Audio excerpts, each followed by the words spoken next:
या तालुक्याची संस्कृती आणि या तालुक्याच्या मावळ्यांनी छत्रपतीच्या साथीने उभ्या देशामध्ये स्वतःचं कर्तृत्व सिद्ध केलं. उभ्या देशाला छत्रपतींनी नेतृत्व दिलं आणि ते नेतृत्व देत असताना ज्यांनी मावळे म्हणून कष्ट केले, तो आमचा हा जुन्नरचा आदिवासी भाग, या आदिवासी भागाला सरकारने कुठल्याही प्रकारे द्रष्ट लावू नये यासाठी आपले सगळ्यांचे सहकारी मित्र सुरजभाऊ वाघे आणि या तालुक्याचा आदिवासी वादळ असलेले आमचे देवराम लांडे साहेब यांनी आंदोलन तर केलं, उपोषणाला देखील बसले. तर म्हणजे शासनाला या निमित्ताने हा सूचक इशारा आहे. सूचक इशाऱ्याचा अर्थ कळत नसेल तर सरकारला वाटत असेल की कोणाच्या पाठिंब्यावर आणि कोणाच्या हितासाठी आपण आदिवासींच्या स्वप्नावर पाणी फिरवू आणि आमचा हा जुन्नर तालुक्यातला कष्टाळू आदिवासी ज्यांनी अनेक परिश्रम करून या ठिकाणी स्वतःची उपजीविका केली, हा भाग सांभाळला आणि शिवनेरीचं महत्व जे आहे ते सातत्याने सांभाळण्याचं काम या आदिवासी समाजाने केलं. त्या आदिवासी समाजाच्या जमिनीवर कुणीतरी डोळा ठेवतंय. देशामधला एक मोठा उद्योगपती कोणाच्या सहकार्याने येतो, केंद्र सरकारच्या आशीर्वादाने या ठिकाणी येऊ पाहत आहे आणि त्याचा जर आदिवासींच्या डोळ्यावर जमिनीवर डोळा असेल तर त्याचा डोळा काढण्याचं काम हा आदिवासी हिकमतीने केल्याशिवाय राहणार नाही.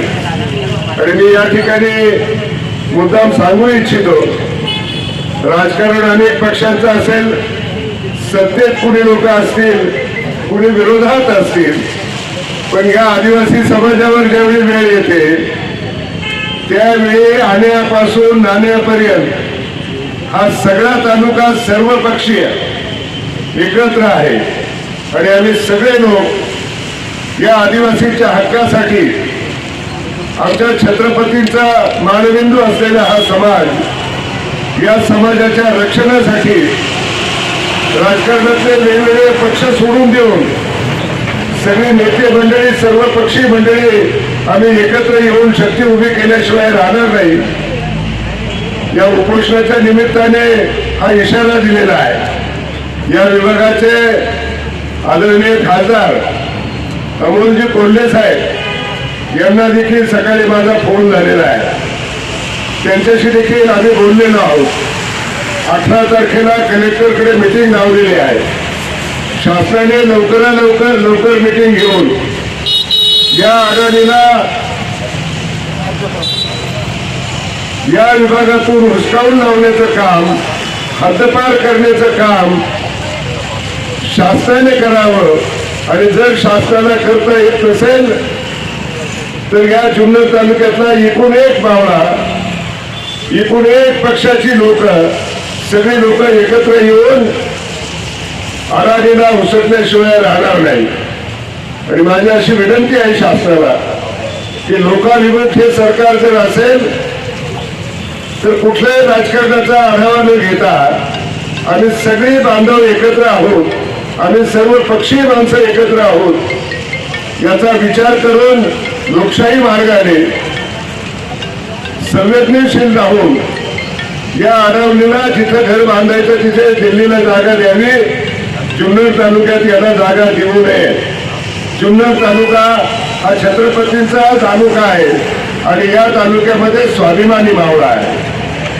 त्या मावळ्याच्या इस्टेटीवर लक्ष ठेवण्याचं काम उद्योगपतींनी कृपया करू नये. या ठिकाणी आमचे सर्व लोकप्रतिनिधी मी सगळ्यांशी बोललेलो आहे आणि सगळ्यांचा या आंदोलनाला पाठिंबा आहे. हे आदिवासी वादळ जे आहे देवराम लांडे साहेब, तुम्ही एकटे नाहीत, आदिवासी एकटे नाही, या जिल्ह्यातील सगळे लोक, या तालुक्यातील सगळे लोक आपल्या बरोबर आहेत. या जिल्ह्याचा काही अडाणीला कोणाला पाठिंबा नाही, आपल्या कुठल्या राजकीय पक्षाचा अडाणीला पाठिंबा नाही. तरी परंतु हे संकट आपल्यावर येतंय, तर हे संकट शासनाने वेळेच ओळखून लोकभावनेचा आदर करून 18 तारखेला जे मीटिंग आहे त्यातून आम्हाला चांगला असा निरोप द्यावा आणि अडाणीला हुसकून सरकारने द्यावं आणि मायबाप सरकारने आम्ही त्यांचीच लेकरं आहोत म्हणून आसूर पुसण्याचं काम करावं. हे काम जर केलं नाही तर हा इशारा आहे. हा इशारा पुढील आंदोलन जर झालं तर तो महागात पडेल. या भूमीमधून रणकंदन निर्माण होईल आणि या आदिवासींच्या रणकंदन करावं आणि इथे हिंसाचार वाढावा, इथे लोकभावना दुखावी, अशा प्रकारची भूमिका शासनाने घेऊ नये. शासनाला आमचे हात जोडून पाया पडून मायबाप सरकारला नम्रतेची विनंती आहे. माननीय फडणवीस साहेब असतील, त्यांनी देखील या आंदोलनामध्ये लक्ष घालावं. उपमुख्यमंत्री एकनाथ शिंदे साहेब असतील, त्यांनी देखील लक्ष घालावं आणि या राष्ट्रवादीच्या नेत्या, या राज्याच्या उपमुख्यमंत्री सुनेत्राताई पवार ज्या आहेत, त्यांनी लक्ष घालावं आणि हा आपला परिसर ज्या थाटाने वाढत आहे, ज्या नेत्याने हा आदिवासी काम करत आहे, त्याच्या प्रपंचावर संकट येऊ देऊ नये अशी नेते मंडळींना नम्रतेची विनंती राहील. आणि पुनश्च एकदा त्यांना अवगत करू इच्छितो की या जुन्नर तालुक्यातला एकूण एक माणूस या आदिवासींच्या पाठीमागे उभा आहे. त्यामुळं उभ्या तालुक्याच्या जनतेच्या भावनेचा आदर ठेवावा आणि त्यांच्या भावनेचा अनादर करू नये अशा प्रकारची एक नम्र विनंती करून या आंदोलनाला, या उपोषणाला राष्ट्रवादी काँग्रेस पुणे जिल्हा शरद पवार पक्षाच्या वतीने राष्ट्रवादी काँग्रेस पक्षाचा जिल्ह्याचा उपाध्यक्ष म्हणून मी जाहीरपणे पाठिंबा देत असताना या तालुक्यातील सर्व नेते मंडळींनी आम्ही चर्चा केलेली आहे. आम्ही सगळे एकत्र आलेलो आहोत आणि सुरेश भाऊ, तू एकटा नाही, ही आदिवासींची भावना तू घेऊन जातो आहेस. आम्ही एकूण एक लोक तुझ्या पाठीशी आहेत, काळजी करण्याचं कारण नाही. आणि सरकारला पुनश्च एकदा हा इशारेवजा भाषण देऊन, इशारेवजा इशारा देऊन मी माझ्या शब्दांना विराम देतो आणि सरकारला पुनश्च एकदा नम्र प्रार्थना की या उपोषणाचा योग्य तो अर्थ घेऊन ताबडतोब उपोषण सोडण्याच्या दृष्टीनं आणि अडाणीला इथून हुसकून लावण्याच्या दृष्टीनं ताबडतोब पावलं उचलावीत अशा प्रकारची विनंती करून शब्दांना विराम देतो. धन्यवाद.